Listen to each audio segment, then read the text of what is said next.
Hello friend, Rita রায়ের রান্নাঘরে তোমাদের সবাইকে স্বাগত। আজকে আমি তেলের পিঠা রান্না করব। পারফেক্ট তেলের পিঠা কিভাবে রান্না করতে হয় আমি আজকে সেটাই আপনাদের দেখাবো। এই দেখুন পিঠাটা কত সুন্দর হয়েছে। তেলের পিঠা তৈরি করতে আমি নিয়েছি এখানে 1.5 কাপ চালের গুঁড়ো। এখানে আমি আতপ চালের গুঁড়ো নিয়েছি, বাজারের কেনা চালের গুঁড়ো। আর নিয়েছি 1/2 কাপ ময়দা।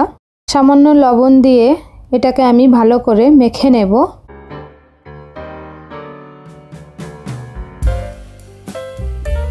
এরপরে আমি গুড়টা নিয়ে নিয়েছি। এই গুড়টা আমি এর ভিতরে দিয়ে দেব, দিয়ে ভালো করে আমি মেখে নেব। আমি সমস্ত গুড়টাই দিয়ে দিচ্ছি। এবার ভালো করে এটাকে আমি মেখে নেব। এই যে গুড়টা দিয়ে আমি মেখে নিয়েছি।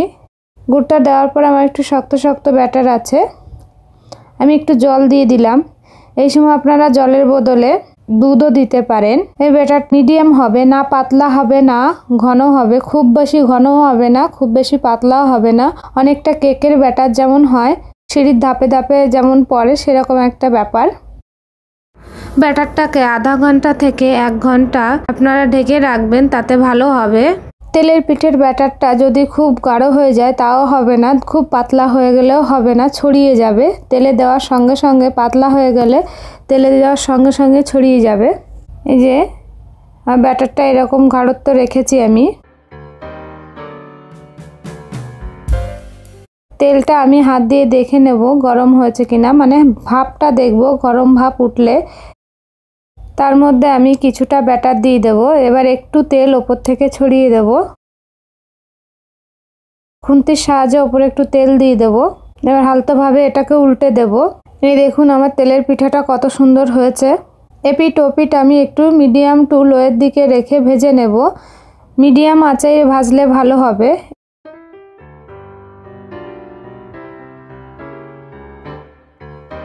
এই দেখুন ব্যাটারটা কতটা গাঢ়। আপনারা পিঠের সাইজটা বড় করতে চাইলে হাতাটা একটু বড় নেবেন। হাতা বা বাটি যা দিয়ে আপনাদের সুবিধা হয় সেই বুঝেই ব্যাটারটা ফেলবেন।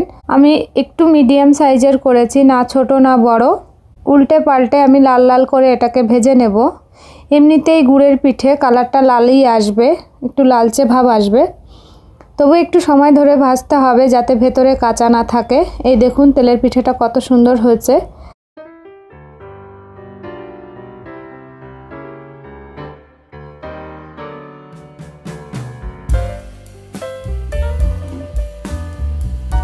এই দেখুন ব্যাটারটা কত গাঢ় হয়েছে। আপনারা হাতাটা দেখলেই বুঝতে পারবেন যে হাতায় কিভাবে লেগে আছে।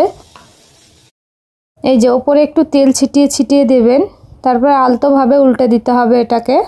তেলের পিঠেটা বানানো খুবই সহজ। এই পিঠেটা বানানো শুধু ব্যাটারটার ঘনত্বটা বুঝতে হবে, তাহলেই হয়ে যাবে। যে আমি যে মাপটা দিয়েছি 1.5 কাপ চালের গুঁড়ো আর 1/2 কাপ ময়দা, আপনারা এই মাপটা দিয়ে একবার করে দেখবেন। আর সেখানে যদি চালের পরিমাণটা বাড়ান, যদি 3 কাপ দেন তাহলে 1 কাপ ময়দা দেবেন। সেইভাবে করবেন, তাহলে পিঠেটা একদম পারফেক্ট আসবে।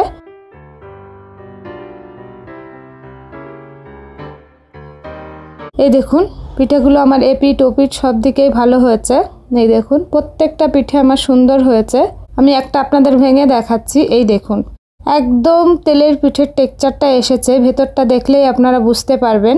এই রান্নাটা ভালো লাগলে আমার চ্যানেলটিকে সাবস্ক্রাইব করবেন, লাইক করবেন। রান্নাটা দেখার জন্য আপনাদের সবাইকে অসংখ্য ধন্যবাদ।